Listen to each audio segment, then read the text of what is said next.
के लिए। तो वास्तव में ही ये बहुत ही अद्भुत दिन है। सर्वप्रथम एक सूक्ष्म मंगलाचरण करके और फिर हम इस सत्संग को आगे बढ़ाएंगे। खत्म हो गया, वापस आप सभी अपने अपने हृदय में प्रभु को याद कर और ऐसे शुभ अवसर पर विनती करें कि ये जो कोरोना का कठिन समय है, ऐसे समय में इस बीमारी से दूर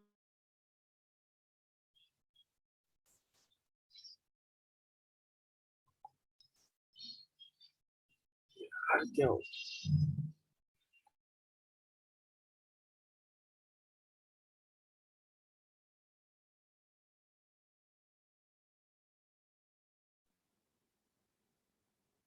प्रभु हमको हिम्मत दें कि ऐसी कठिन परिस्थिति में हम इस कोरोना के समय अपने आप को संभाल सकें। हृदय के अंदर प्रभु का स्मरण करते हुए श्री वल्लभाधीश की जय। चिंता संतान हंतारो यत्पादाम्बुजरेण वः स्वीयानान्तान्नजाचार्यान् प्रणमामि मुहुर्मुहुः। यदनुग्रहतो जन्तु सर्वदुःखात्गो भवेत् तमहं सर्वदा वन्दे श्रीमद्वल्लभनन्दनम्। अज्ञानतिमिरान्धस्य ज्ञानाञ्जनशलाकया चक्षुरुन्मीलितं येन तस्मै श्रीगुरुवे नमः। नमामि हृदये शेषे लीलाक्षीराब्धिशायनं लक्ष्मी सहस्रलीलाभिसेव्यमानं कलानिधिं। चतुर्भिश्च चतुर्भिश्च चतुर्भिश्च त्रिभिस्तथा षड्भिर्विराजते योऽसौ पंचधा हृदय मम। परहापीडं नटवरवपुः कर्णयोः कर्णिकारं बिभ्रद्वासः कनककपिशं वैजयन्तीं च मालां रन्ध्रान् वेणोरधरसुधया पूरेन् गोपवृन्दैः वृन्दारण्यं स्वपदरमणं प्राविशद्गीतकीर्तिः। कस्तूरी तिलकं ललाटपटले वक्षस्थले कौस्तुभं नासाग्रे वर्मौक्तिकं करतले वेणुः करे कङ्कणं सर्वांगे हरिचंदनम सुललितं कंठे च मुक्तावली गोपस्त्री परवेष्टितो विजयते गोपाल चूड़ामणि प्रभुर्नंद कुमारो मे स्वामिनी वृषभानुजा कृतार्थोहम कृतार्थोहम कृतार्थोहम न संशय वंदे नंद व्रजस्त्रीणाम पादरेणुमभिक्षस। अत्र उपस्थित सत्संगानुरागी सर्वभगवदीय वैष्णव वृंद, आज बहुत समय बाद फिर से ये जूम सत्संग का लाभ हमको मिलने जा रहा है और पूरा एक वर्ष कंप्लीट होने आया जब हमने जूम सत्संग सीजन 1 श्री वल्लभाष्टक और सीजन 2 श्री युगल गीत का लाभ हम सभी ने लिया और तदुपरांत लॉकडाउन खुल जाने के कारण सभी अपने अपने कार्य में व्यस्त रहे, इसलिए दूसरा कोई सत्संग सेट ना हो पाया। हालांकि अलग अलग माध्यम के द्वारा सत्संग होते रहे, किंतु इसी प्लेटफॉर्म पर इसी रूप में हम वापस एक वर्ष बाद इकट्ठे हुए हैं और आप सभी को ऐसे सुंदर अक्षय तृतीया के पर्व की अनेक बधाई। नाम ही अपने आप में बताता है कि यह अक्षय है। भले ही फिर इसके साथ द्रौपदी का अक्षय पात्र जुड़ा हो, जो सूर्यदेव के द्वारा युधिष्ठिर को दिया गया था जब वे वनवास कर रहे थे, और भगवान श्री कृष्ण के वरदान के द्वारा वो और भी ज्यादा शक्तिशाली हो गया था वो पात्र, जब दुर्वासा ऋषि अपने अन्य और अनेक ऋषियों को लेकर और द्रौपदी के वहां भोजन करने को आए थे, और वो अक्षय पात्र भी इसी दिन दिया गया था। या तो भले ही सुदामा जी हों जिन्होंने भगवान को थोड़ा सा चावल अरोगा कर और वरदान रूप से भंडार उनका भर गया, सारे के सारे धन धान्य आदि से संपन्न हो गए उनके परिवार वाले, वो भी अक्षय तृतीया का दिन था। या परशुराम जी की वार्ता सुने, हम सभी जानते हैं परशुराम जी को ब्राह्मणों के लिए एक वरदान और अनेक क्षत्रियों को उन्होंने बोध दिया, और साथ ही साथ जो क्षत्रिय वास्तव में सभी को नुकसान पहुंचाते या सबको दुख देते, ऐसे क्षत्रियों से इस जगत को मुक्त भी करवाया। ऐसे श्री परशुराम जी का उत्सव भी आज के दिन ही माना जाता है। ऐसी अनेक वार्ताएं आज के दिन के साथ जुड़ी हुई हैं। ऐसा भी कहा जाता है कि स्त्री अपने पति के लिए या होने वाले पति के लिए आज के दिन यदि मूंग को भिगोकर वो जो अंकुरित हो, तब वो ब्राह्मणों को उनको दान देवे या मूंग का दान भी देवे, तो उससे उनके पति की प्रगति भी होती है, आयु भी बढ़ती है। हालांकि आप सब में से अधिकतर भारत के हैं और भारत में अक्षय तृतीया खत्म होने आई है, पूर्ण होने आई है, इसलिए अब ये मूंग का दान तो अब हो नहीं पाएगा क्योंकि काफी लेट हो गया है। किंतु अब 1 साल की राह देखें स्त्रियां, जिनको अपने पति की आयुष्य बढ़ानी हो, जिनको अपने पति को प्रगतिमय देखना हो जीवन में, वो निश्चित रूप से मूंग का दान या अंकुरी जिसको कहते हैं अंकुरित मूंग का दान वो जरूर करें। आज के दिन बहुत लाभदायक माना जाता है।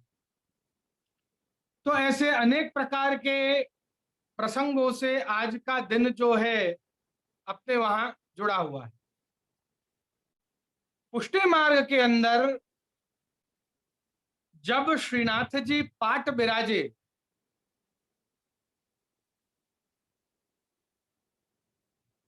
तो आज के दिन विनती कर रहे हैं श्रीमद् वल्लभाचार्य जी से, सभी वैष्णव के कृपानाथ ऐसे उष्ण वातावरण में प्रभु को चंदन जरूर धरना चाहिए।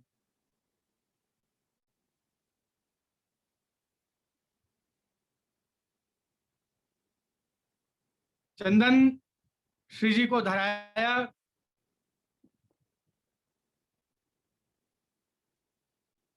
ये चंदन वास्तव में श्री स्वामिनी जी का स्वरूप है। सर्वांग पे श्री जी का लेप होता है, श्री स्वामिनी जी विराजती हैं। विशेष करके चंदन का लेप वक्षस्थल पर, दोनों श्रीहस्तों पर और दोनों चरणारविंद में, इतने स्थान पर तो हमें धराना ही है। इससे विशेष आज के दिन से करवा, पूंजा, पंखा ये सभी का अधिवासन होकर, इनका भोग धराकर, इनको धूप दीप आदि करके और श्री ठाकुर जी के सन्मुख भी आज ही से किया जाता है। वास्तव में विशेष रूप से प्रभु को शीतलता देने की जितनी भी सामग्रियां हैं वो आज से प्रारंभ हो जाती है। अब प्रभु को शीतलता देना, इसका अर्थ प्रभु को संतुष्टता देना, यह भी हो सकता है। तो क्या प्रभु असंतोष है? क्या वो परब्रह्म संतुष्ट नहीं? उसको किस वस्तु की अभिलाषा है? उसके पास तो सब कुछ है।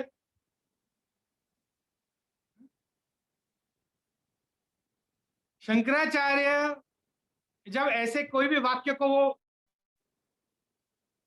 पढ़ते, कहीं ना कहीं ऐसा उल्लेख उनको मिलता वेद की ऋचाओं में, तो वो ये कहने लगते हैं कि ये माया से आच्छादित भगवान है, क्योंकि इसको भी अभिलाषाएं हैं, इच्छाएं। पर वास्तव में ऐसा नहीं है। भगवान को कोई कोई लौकिक पदार्थ की इच्छा नहीं है अपने जैसे, कि हमको गाड़ी मिल जाए, बंगला मिल जाए, धन संपत्ति मिल जाए, ऐसी कोई इच्छा नहीं है उनकी। उनकी इच्छा किस चीज की है? प्रेम की है, जो उनको कोई नहीं दे पाया। वेद भी जहां नेति नेति कह दिए कि ये भगवान का प्रेम ऐसा है कि इसकी कोई इति नहीं है, इसका कोई अंत नहीं है। और यदि भगवान को वास्तव में प्राप्त करना चाहते हो तो भगवान के इस प्रेम को प्राप्त करो।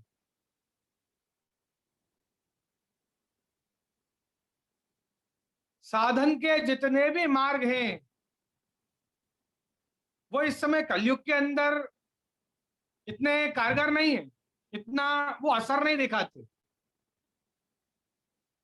और कितने ही आपने पंडितों से भी सुना होगा कि जो गायत्री 11,000 जब से सतयुग में सिद्ध हो जाती थी, वो गायत्री के अब 24-24 लाख जप करने पड़ते हैं, है ना? क्यों ऐसा? क्योंकि वो मार्ग जो है वो अब इतना सही नहीं है, भगवत प्राप्ति के लिए तो नहीं। उस समय कर्म मार्ग की आवश्यकता थी। भागवत के अंदर आप देखेंगे, श्रीमद् भागवत के अंदर, कि जब सृष्टि का प्रारंभ हुआ तो सभी को बोध दिया गया कि आप सृष्टि बढ़ाओ। और फिर बाद में जाके परीक्षित जब कथा सुन रहे हैं तो सब कुछ त्याग करके, अपना राज वैभव, श्रृंगार आदि, वस्त्र आदि सब कुछ त्याग करके गंगा जी के तट पे आकर बैठ गए हैं। और उनको बोध दिया जा रहा है कि गोपियों ने कैसा अपना सर्वस्व छोड़कर और भगवान के लिए वो मध्य रात्रि को वन में आके खड़ी हो गई।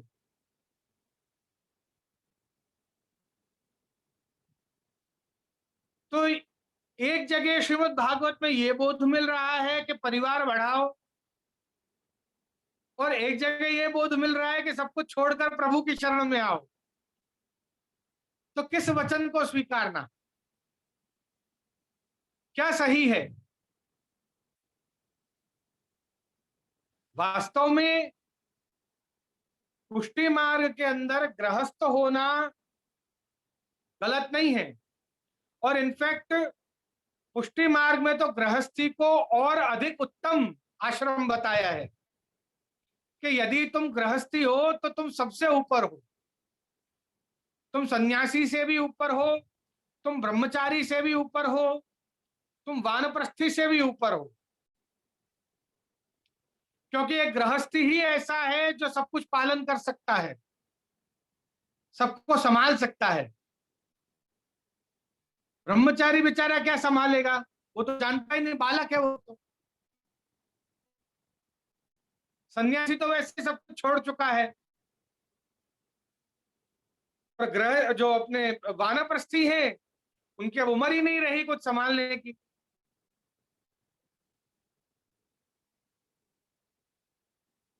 जो कोई रिस्पॉन्सिबिलिटी ले सकता है वो वास्तव में गृहस्थी है। जो निभाना जानता है वो गृहस्थी है। और इसीलिए गृहस्थाश्रम को सर्वोत्तम आश्रम बताया है श्रीमद् वल्लभाचार्य जी।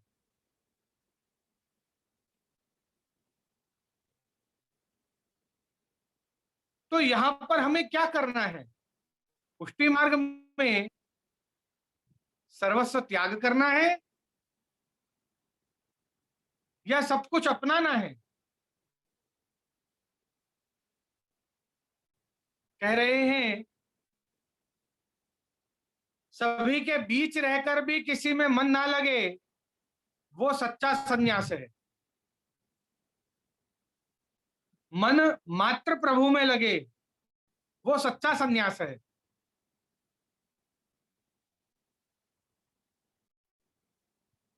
वास्तव में पुष्टि मार्ग के अंदर जो भगवत प्राप्ति का मार्ग बतलाया है, उससे अच्छा कोई मार्ग है ही नहीं आज की तारीख।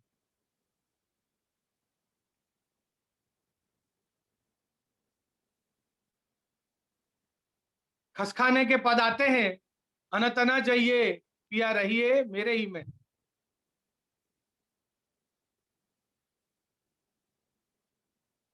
आप इसमें जैसे मैंने आपको बताया कि भगवान को संतुष्ट करने के प्रकार या शीतलता देने का प्रकार,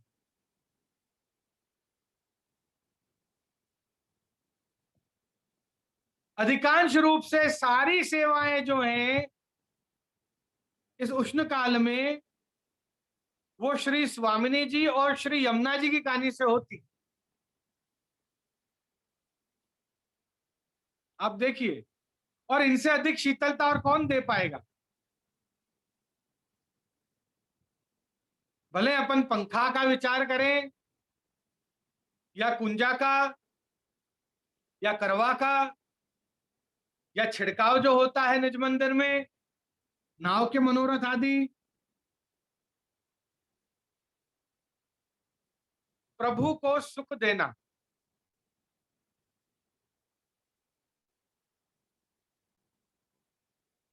हम किसी को सुख कब दे पाते हैं? हम स्वयं जब संतुष्ट हो तब किसी और को संतुष्टि दे पाते हैं। ये मैं आपको पहले भी बतला चुका हूं। आप स्वयं ही जब अपने अंतःकरण के अंदर असंतुष्ट होगे तो पहले आपको पाने की इच्छा होगी, देने की इच्छा नहीं होगी, क्योंकि आप स्वयं ही असंतुष्ट हो। और जो स्वयं असंतुष्ट होता है वो दूसरे को संतोष कैसे दे सकता है? समझ रहे हैं?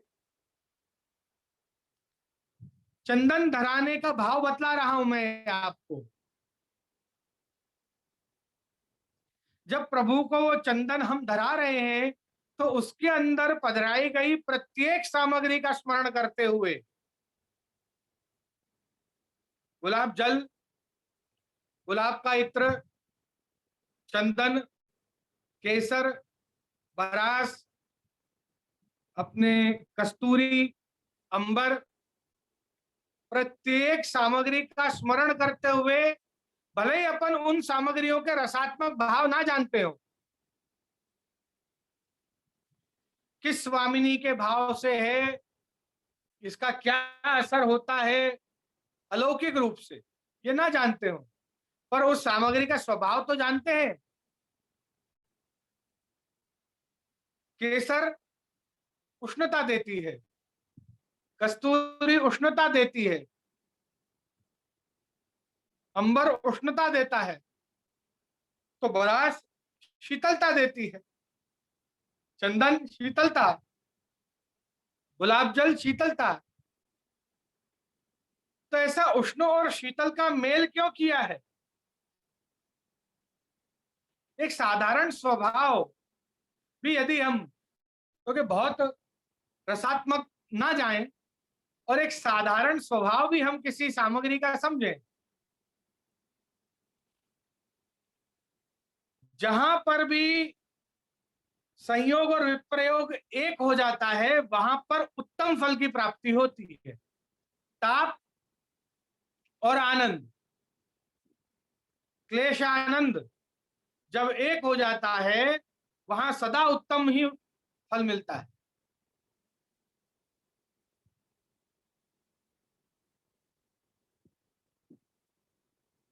जितना देवे इतना और देने की इच्छा हो, जितना लेवे इतना और लेने की इच्छा। तो क्षण क्षण ताप है, क्षण क्षण मिलन का आनंद है, दोनों ही है। और पाले और दे दे।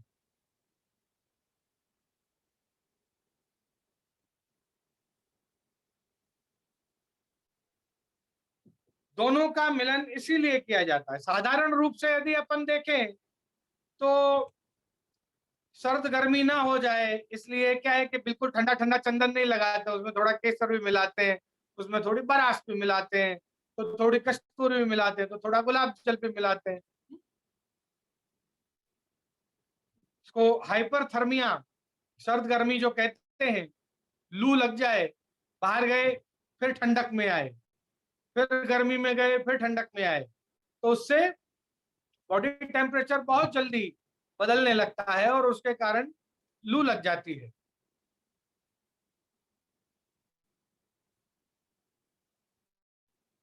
जब हमारा शरीर उस टेम्परेचर के अनुसार सेट होने जाता है और तभी हम उसके टेम्परेचर को बदल देते हैं, हम उसको फोर्स करते हैं कि वो वापस वातावरण के अनुसार ढले।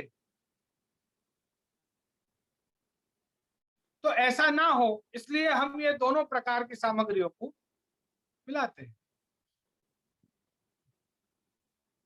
किंतु रसात्मक रूप से 8 सखियों के भाव से ये 8 वस्तु इसमें मिलाई जाती, और इन सभी का लेप प्रभु के श्रीअंग पे सर्वांगे हरिचंदनम, सर्वांग पे चंदन का लेप होता है।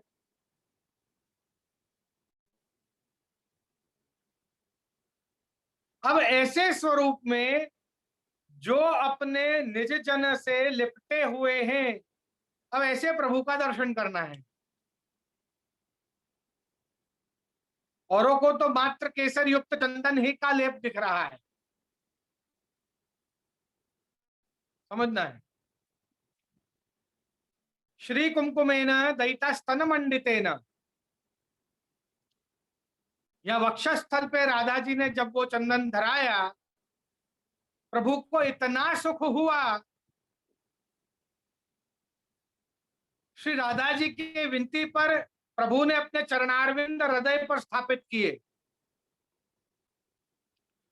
वो श्री कुमकुम जब श्री गिरिराज जी की तरेटी में घास पर तृण रूषिते न, उस तृण पर पुछ गया, उसकी सुगंध मात्र से पुलिंदनियों के अंदर स्वामिनी भाव प्रवेश हो गए। वो भगवान को अपना पति मानने लग गई सुगंध मात्र से, उनको भक्ति सिद्ध हो गई। समझना इस बात को। और श्री गिरिराज जी प्रकट हुए, श्री गिरिराज जी ने आज्ञा करी, आनन कुचेशु जहु तद आदिम,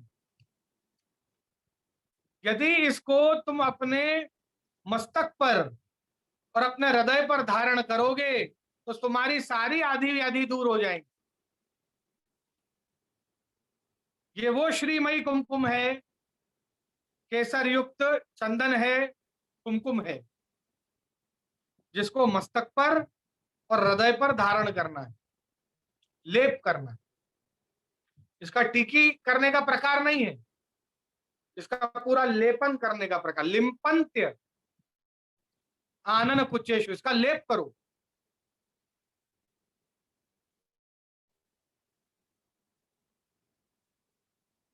वास्तव में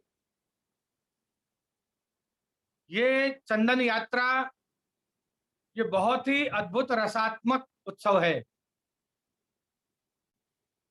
और अब ब्रह्म परमात्मा का ताप ले लेना सबके बस की बात नहीं है। और अब ब्रह्म परमात्मा को संतुष्ट करना, उसको शीतलता देना, जो पूरे जगत को शीतलता देता हो, सबकी इच्छाएं पूरी करता हो, मेरी बात को समझना, वो निर्गुण है।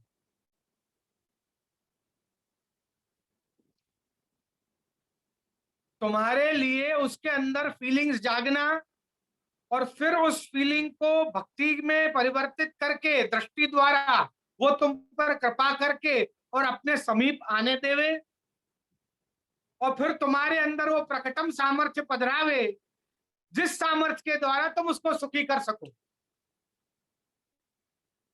बहुत अद्भुत फल है ये।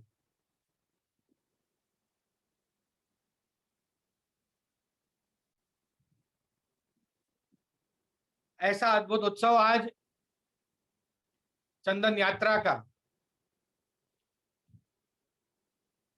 आप सभी को मैं कहना चाहूंगा कि भगवत सेवा जो है वो बहुत सुंदर है।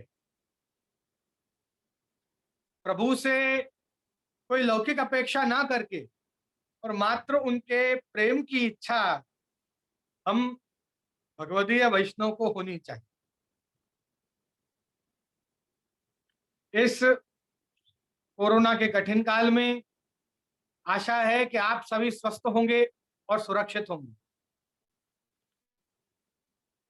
सारे नियमों का पालन करें। हमारे प्रिय अनुभव जी जो हैं वो ये सोच रहे थे, वो पर्सनल चैट कर रहे हैं, किंतु वो ग्रुप चैट मतलब पूरे ग्रुप पे उनकी चैट दिख रही थी कि वो क्वारंटाइन है। तो मैं अनुभव जी भी सुरक्षित होंगे और स्वस्थ होंगे ऐसी आशा रखता हूं। और मैं आप सभी से एक विशेष बात कहना चाहूंगा कि हो सकता है कि कुछ ही समय में हम जूम सत्संग सीजन 3 प्रारंभ करेंगे।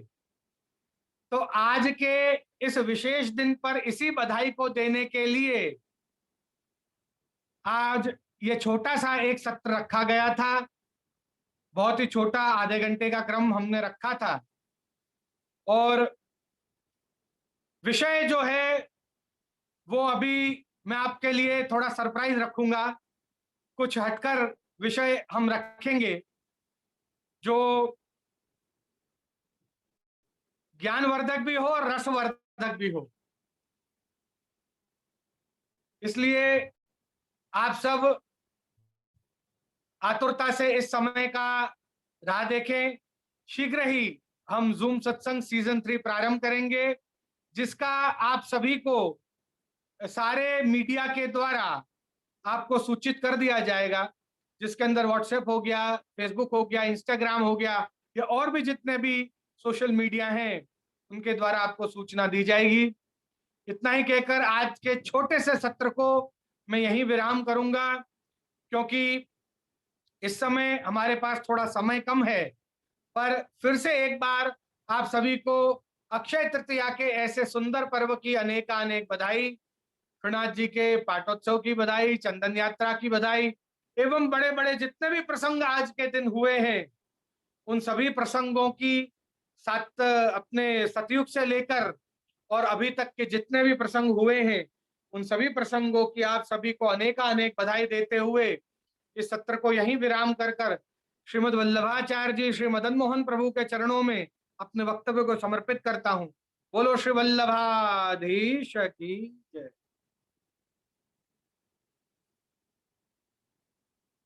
आप सभी को बहुत बहुत आशीर्वाद है और स्वस्थ रहें बस आप लोग सब। वैक्सीनेशन करवा लीजिएगा और वैक्सीनेशन करवाने के 14 दिन तक ज्यादा बाहर घूमिएगा नहीं, अपने अपने घर पे ही रहिएगा। वैक्सीनेशन करके हमारी बॉडी जो है एंटीबॉडीज बनाती है, तो उसके कारण हमको थोड़ा एक जगह स्थिर रहें। लोग ये समझते हैं अब तो वैक्सीनेशन हो गया, अब क्या है, अब तो घूमो फिरो, पर नहीं। वैक्सीनेशन होने के 15 दिन, पहला वैक्सीनेशन के बाद 15 दिन और दूसरे वैक्सीनेशन के बाद 15 दिन, ऐसे 2 हफ्तों तक आप अपने आप को थोड़ा सुरक्षित रखें, बाहर का खान पान ना करें और समय से वैक्सीन ले लें और मास्क पहने, हाथों को सैनिटाइज करें और बाहर का खान पान बंद कर दें। इस समय सब कुछ खतरनाक है और वैसे ही पुष्टि मार्ग में तो अपन को भगवत समर्पित ही अंगीकार करना है। किंतु आप सभी को अनेकानेक आशीर्वाद है। सब सुखी रहें, समृद्ध हों, जीवन में प्रगति करें, स्वस्थ रहें, बलवान बने और भारतवर्ष के लिए गर्वित हों, ऐसा ही आप सभी को आशीर्वाद है। शुभम।